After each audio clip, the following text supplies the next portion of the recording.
সকলকে স্বাগত আমার আরেকটা নতুন ব্লগে। আজকে আমরা ঘুরতে চলেছি সেন্ট ম্যারিজ ব্যাসিলিকা, শিবাজীনগর। তো এই চার্চটা শিবাজীনগর বাস স্টেশনের একদম পাশেই, ঠিক একেবারে। তো এখানে দেখাবো যে এখানে হেঁটেই 3-4টে জায়গা ঘোরা যায়। যেমন 2 কিলোমিটার 1 কিলোমিটারের মধ্যেই রয়েছে জওয়াহরলাল নেহেরু প্ল্যানেটেরিয়াম, একটা রয়েছে সেন্ট ম্যারিজ ব্যাসিলিকা চার্চ, আরেকটা রয়েছে national gallery of modern arts. But সব জায়গায় ভিডিও করা সম্ভব না, অ্যালাউডও না, তাই জন্য আজকে আমরা ঘুরতে এসেছি সেন্ট ম্যারিজ ব্যাসিলিকা চার্চ। তো চলো তোমাদেরকে দেখাই যে জায়গাটা কীরকম।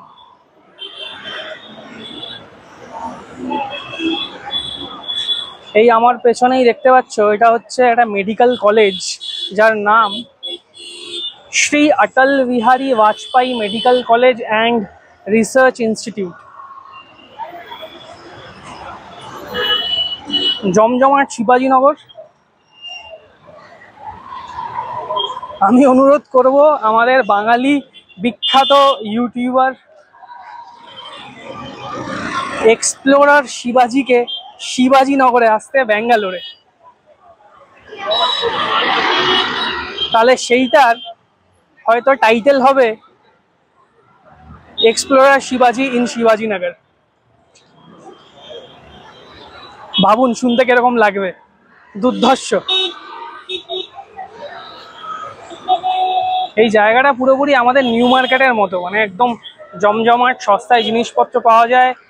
আপনি ব্যাঙ্গালোরের যে কাউকে জিজ্ঞেস করুন না কেন, শিবাজীনগর সস্তার জায়গা, কেনাকাটির জায়গা।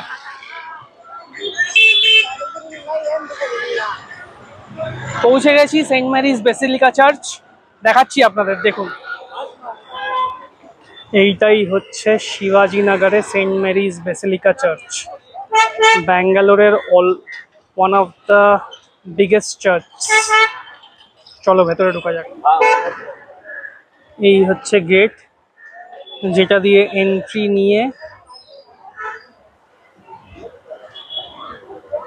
এই হচ্ছে ভিউ। চার্চের ক্যাম্পাসের ভেতরেই গাড়ি পার্কিং এর ফেসিলিটি রয়েছে।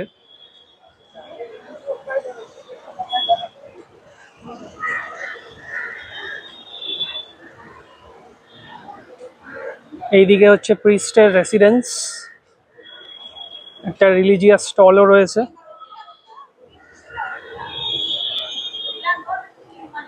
খুবই সুন্দর কারুকার্য।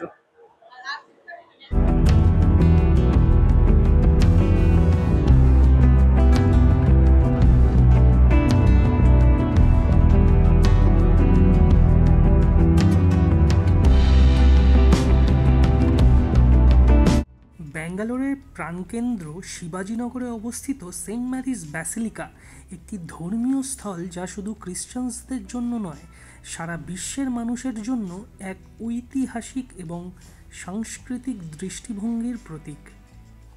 শহরের এক প্রাচীন অঞ্চলে অবস্থিত এই গির্জাটি তার স্থাপত্যশৈলী, ধর্মীয় গুরুত্ব এবং ইতিহাসের জন্য সুপরিচিত। এটি শুধুমাত্র একটি উপাসনালয় নয়, বরং একটি সাংস্কৃতিক কেন্দ্র এবং ব্যাঙ্গালোরের গৌরবময় অতীতের সাক্ষী।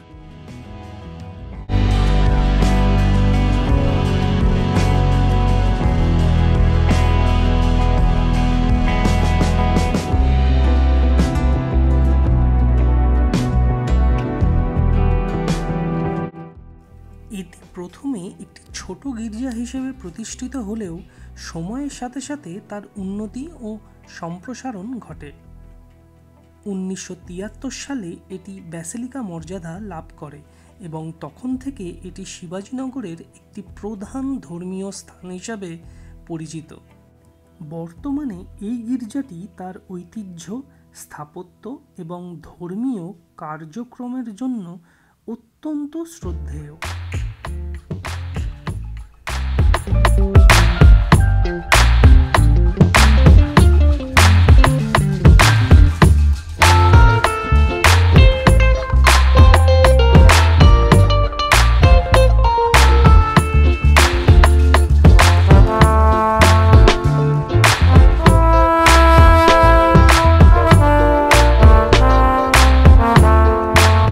গির্জার নির্মাণশৈলীতে গথিক এবং রোমান শৈলীর এক অনন্য সংমিশ্রণ দেখা যায়।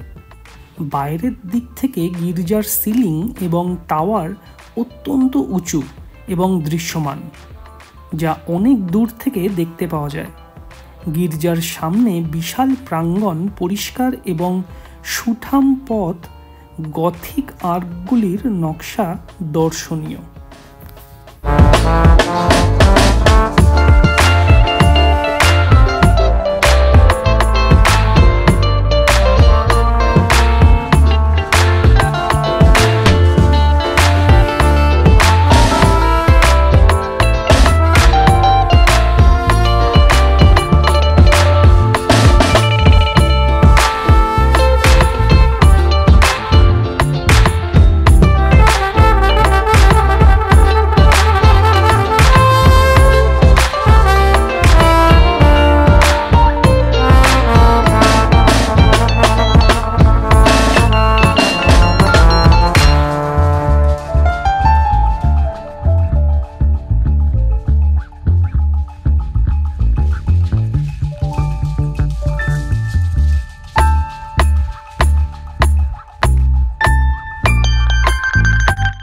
গির্জার অভ্যন্তরীণ অংশ সমানভাবে মনোমুগ্ধকর। এখানে থাকা উজ্জ্বল কাচের জানালা, যেগুলির ওপর বিভিন্ন ধর্মীয় দৃশ্য ও চিত্রাঙ্কন করা হয়েছে, এক অসাধারণ পরিবেশ সৃষ্টি করে। এছাড়া গির্জার ভিতরে থাকা বিশাল স্তম্ভ এবং সিলিংয়ের দৃষ্টিনন্দন কাজ মানুষকে অভিভূত করে। পুরো গির্জাটির পরিবেশ এক শান্তির প্রতীক হিসেবে কাজ করে, যা বিশেষত প্রার্থনার সময় এক অতীন্দ্রিয় অভিজ্ঞতা তৈরি করে।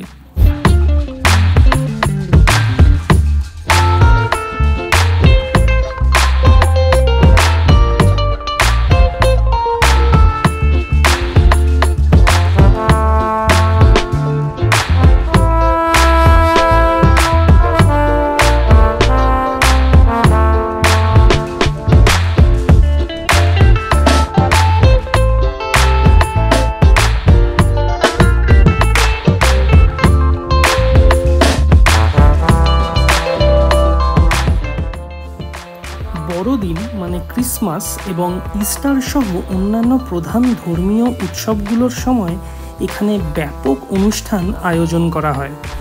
এই সময় গির্জার অভ্যন্তরীণ পরিবেশে এক বিশেষ মুগ্ধকর অনুভূতি তৈরি হয়, যা দর্শনার্থীদের মনের গভীরে একটি পবিত্র শান্তি এনে দেয়।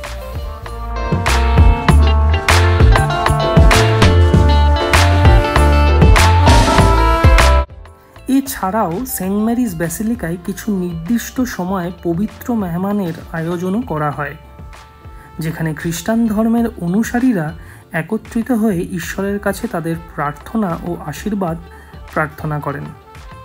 বিশেষ করে স্থানীয় জনগণের জন্য এটি এক বৃহত্তর ধর্মীয় অভিজ্ঞতা হয়ে দাঁড়িয়েছে, যা তাদের দৈনন্দিন জীবনের একটি অবিচ্ছেদ্য অংশ হয়ে গেছে।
আচ্ছা, আমার পেছনে যে এই সেন্ট ম্যারিজ বেসিলিকা চার্চটা দেখছেন, এটা ব্যাঙ্গালোরের ওল্ডেস্ট চার্চ মানা হয়।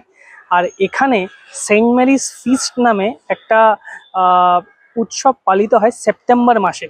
সেন্ট ম্যারিজ ফিস্টে আনুমানিক জনসংখ্যা 5 থেকে 6 লাখ হয়, মানে 5 থেকে 6 লাখ ডিভোটি ওই সময় এই চার্চে আসে, পুরো রাস্তায় জ্যাম লেগে যায়।